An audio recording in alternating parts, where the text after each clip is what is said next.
Hey y'all, Happy New Year. I hope it's going to be a good year for everyone.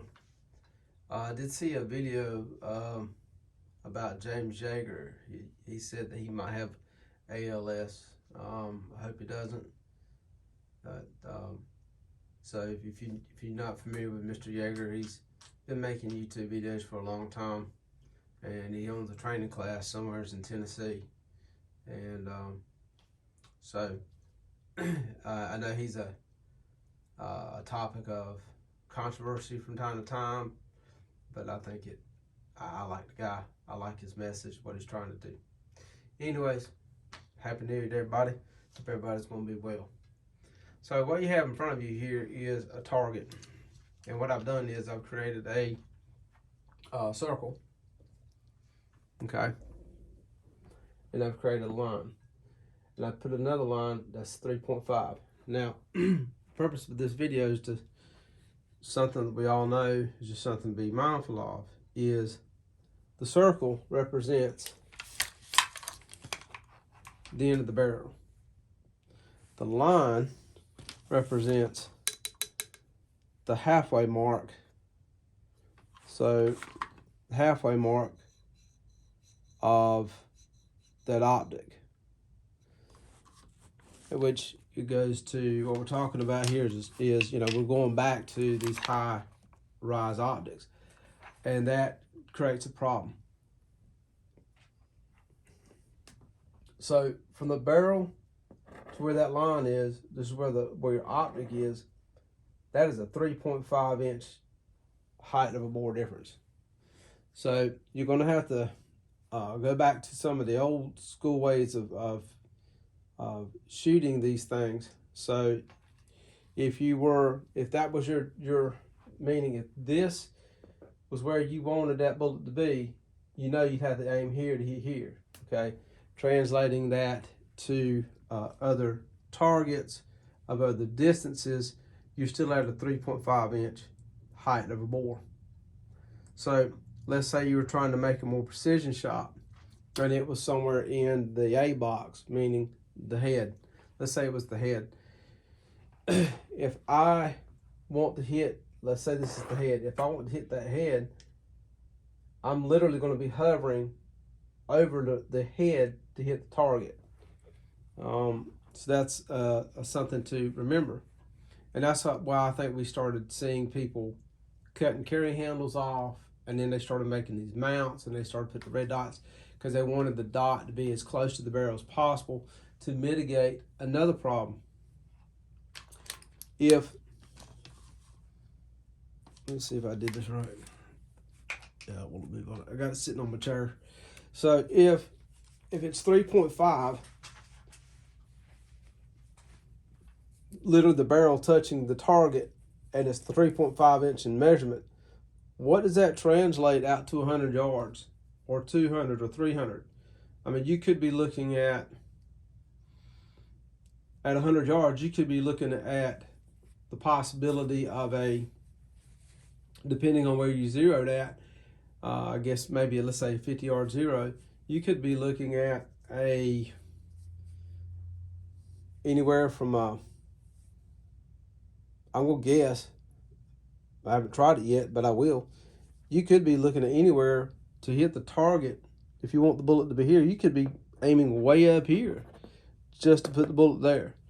So that's one of the negatives to red dots height of a bore, as 1.93 and above is what the new craze is. The other thing too is I went back and I was reading that, so what a lot of these guys, whenever using these red dots, their iron sights were actually for 100 yard zero, and their red dots were only for a distance of 25 yards. So the red dots were for close stuff, your iron sights were for far stuff. So since we're going back to these very high mounts, we may have to be going back to our old school way of doing iron sights, which is interesting because we really haven't been messing around with iron sights in quite some time.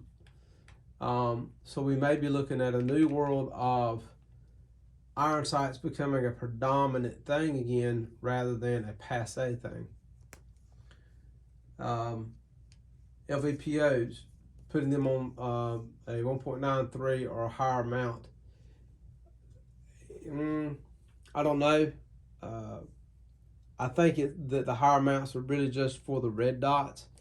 I could see this being a 50-yard zero and holding that red dot within that 50-yard zero and going out to 75, 100 yards max.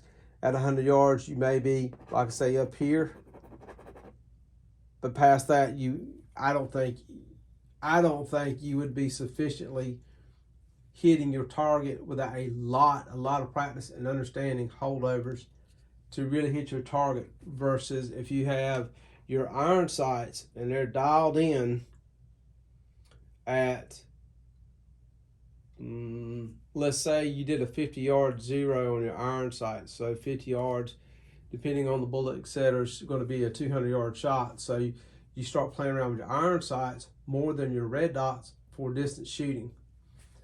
Goes right back to, see, nothing is new and nothing is old. We're just going right back to the old toolbox of the way things were done back in the 80s.